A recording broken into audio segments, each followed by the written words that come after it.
Le 21e siècle ne sera pas armoricain. Vous le dites, sire?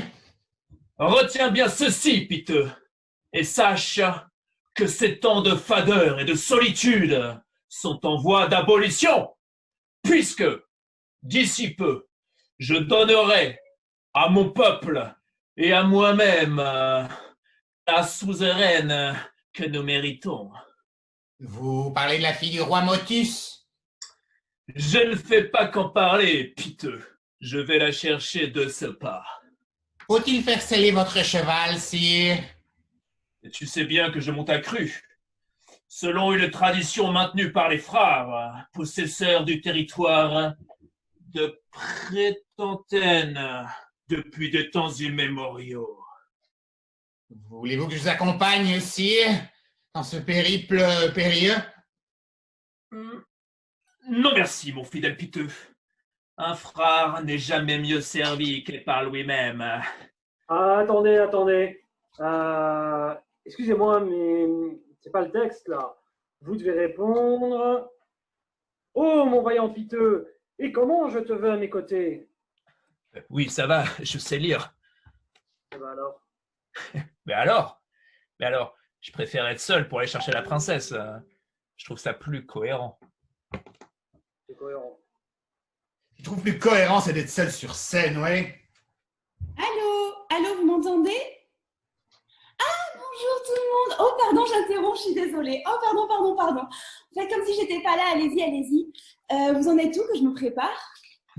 T'as le temps, va. Bonjour, Sibylle. Tu ne me salues pas? Après, je ne veux pas déranger. Au fait, on va faire la nouvelle fin? Oui, on verra ça tout à l'heure. D'accord. Vous avez changé la fin? On en parle après. Finissons cette scène, s'il vous plaît.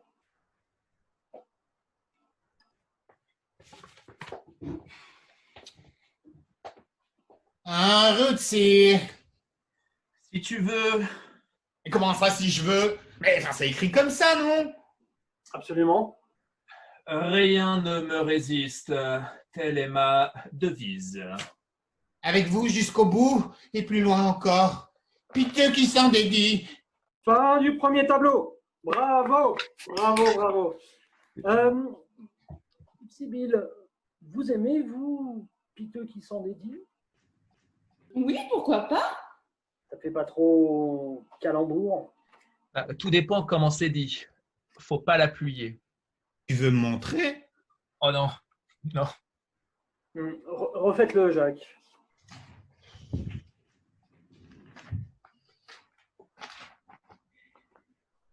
Piteux qui s'en dédie. Alors, Sibylle. Ça passe, hein? Ah, non, on la coupe. Et pourquoi?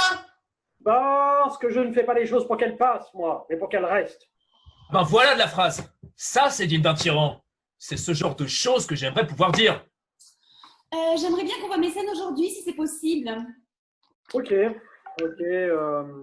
Donc, avançons. Deuxième tableau, la forêt de Deadwood. Vous avez un bon scénographe? Bon, alors ça c'est Dacapol qui s'en occupe. Non, parce que je veux pas avoir l'air de jouer les emmerdeurs. Mais il y a des scénos qui te bouffent le spectacle au point que tu ne vois plus les acteurs.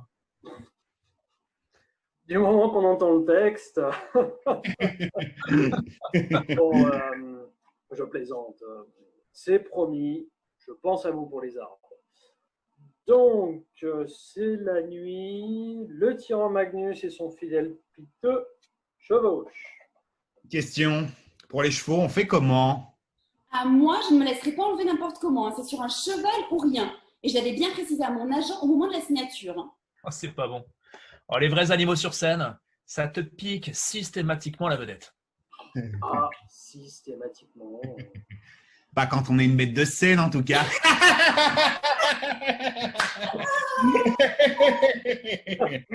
Bon, j'ai réfléchi pour les chevaux. Continuons.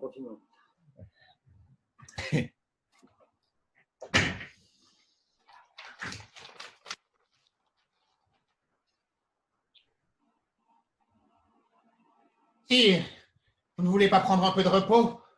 Voilà 2 jours que nous sommes partis et que nous chevauchons sans répit.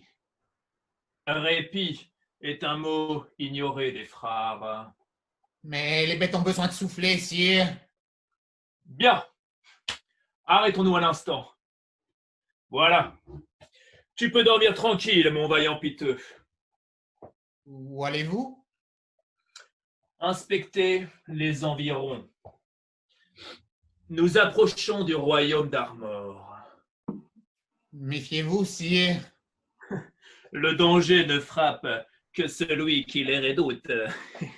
Oui. Alors, peut-être un peu plus de morgue dans cette phrase. De morgue? Bah oui, de suffisance. C'est encore une de ces déclarations pompeuses dont il y a secret. Oui, bah pas la peine de le tourner en ridicule non plus. Moi, je trouve ça plus noble, cette façon de se sentir invulnérable. D'ailleurs, vous lui donnez raison, puisqu'à la fin, il l'emporte, l'objet de sa quête.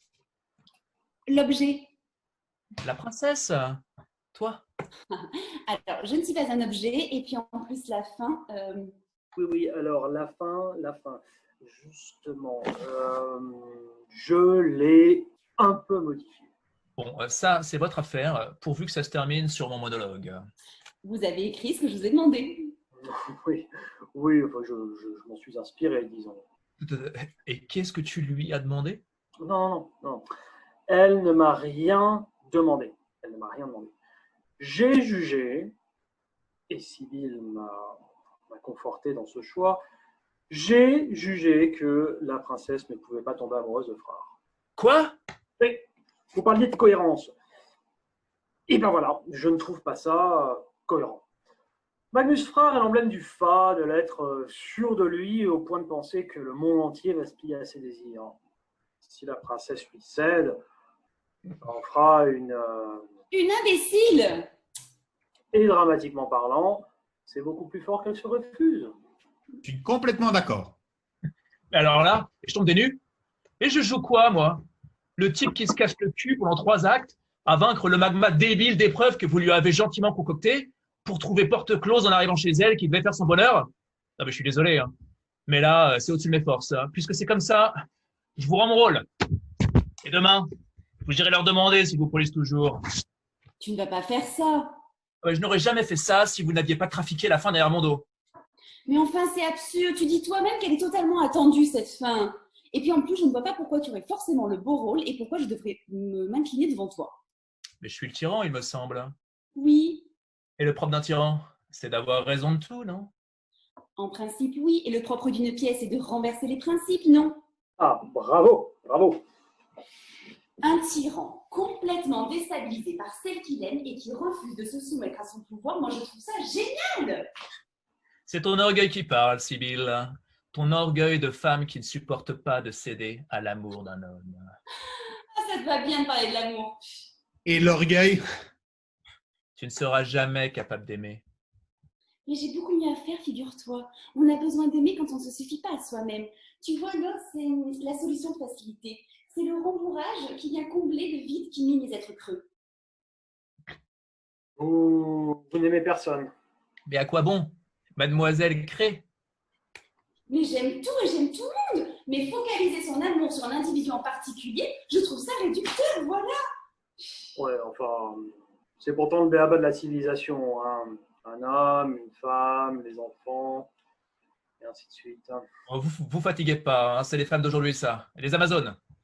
On leur a tellement donné de gages qu'elles se croient totalement supérieures, autosuffisantes. Au trou les bons hommes, ça ne durera pas. Tu es si sûr de toi que ça en devient suspect. Bon, si je comprends bien, on a fini. Pour ce soir, je crois, ouais. Ah mais ne comptez pas sur moi pour être là demain. Je vous ai dit que je vous rendais mon rôle. Je vous rends mon rôle. Attends, sérieusement, c'est à cause de la fin? Oui et non. Voilà, la fin, c'est la goutte d'eau. Voilà. Ou le prétexte.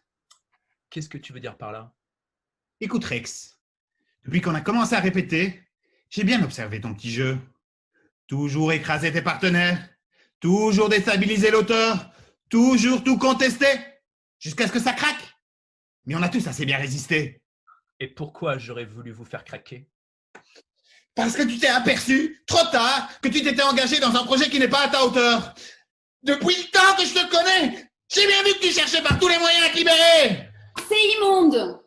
Non, non, non, non. C'est parfait, c'est parfait. Au contraire, partez, partez. Ça ne pouvait pas lui tomber. Mais vous êtes fou, pourquoi? Et vous voyez bien qu'il n'est pas le personnage. Magnus Frare, ce n'est pas ça. Il faut être plus ample, plus superbe. Dépasser l'orgueil du quotidien, le hisser vers le métaphysique. Mais bon, je vais enfin l'avoir, mon tyran. Je vois très bien qui je vais le confier, d'ailleurs. Qui? Un ami, qui n'est pas très connu ici, il travaille surtout dans les Landes.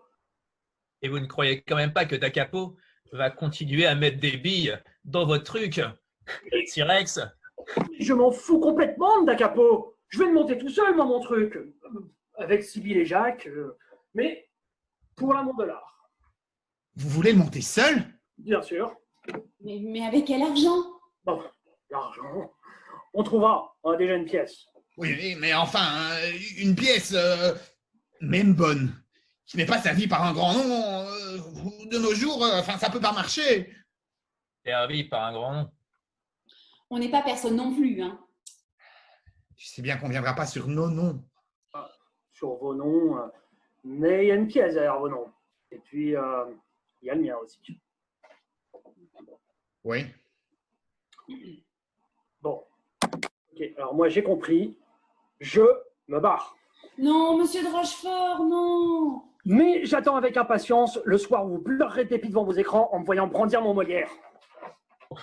Je ne vous salue pas, vous trouveriez encore le moyen de me gâcher mes répliques. Pauvre type, j'ai vraiment tout fait pour lui, mais là, c'était pas possible, sa pièce. Bon, eh bien, au revoir. Salut, Jacques. Salut. Mais c'est nul de finir comme ça. Écoute, c'est mieux que si on se quittait après 2 mois de four. On a évité le pire, je t'assure. Grâce à toi. Merci, Rex. Sibyl, on s'appelle plus tard? Non, non, ça va. Ok, ouais, ciao.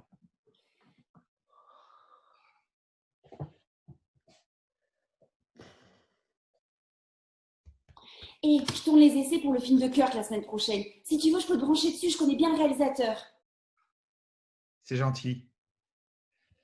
Mais je crois que j'ai un peu levé le pied, là. Ah bon, mais pourquoi? Écoute, je trouve qu'on voit plus que des choses sans intérêt, médiocres, quoi. Ça m'intéresse plus de cautionner tout ça. Il n'y a pas une grande œuvre pour racheter les...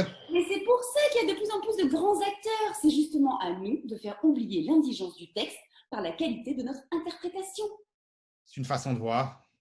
Bon, tu vas faire quoi alors? Écrire, Ah, pas mal. Et t'as déjà une idée? oui. Et tu veux pas en parler? Si, mais c'est encore tout frais. C'est autour des 7 péchés capitaux. Ah, bien. Et t'as choisi lequel? Le 8e,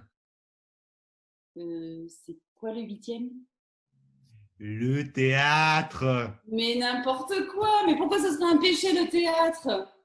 Parce que c'est le lieu, ou l'art si tu préfères, le lieu qui rassemble les 7 autres. Tu trouves? Oui, À ce compte-là, la vie aussi, c'est un péché. oui, mais la vie, elle peut se passer de l'homme. Le théâtre, pas. Et alors? Le théâtre, c'est une petite boîte à péché que l'homme ouvre et ferme quand il veut, et dans laquelle il reconstitue la création en miniature, avec tous ses vices et toutes ses merveilles, comme s'il était un Dieu tout-puissant. Dis donc, c'est assez shakespearien tout ça, hein. Bon, tu me feras lire? En fait, je l'ai terminé hier. 820 pages. Si Shakespeare a écrit ce qu'il a écrit, je ne vois pas pourquoi je ne pourrais pas en faire autant. Même s'il a eu plus de chance que moi, vu qu'il est né avant et que donc on ne peut pas le soupçonner de m'avoir copié. Bon, tu es prête? Je te préviens, c'est tout neuf, sorti de l'imprimante ce matin, tu es la première à l'entendre. Franchement, je ne sais pas ce que ça vaut, mais je suis content de le partager avec toi. Bon, j'y vais. Le 8e péché, fresque théâtrale en 52 tableaux, par Jacques Poulain. Premier tableau.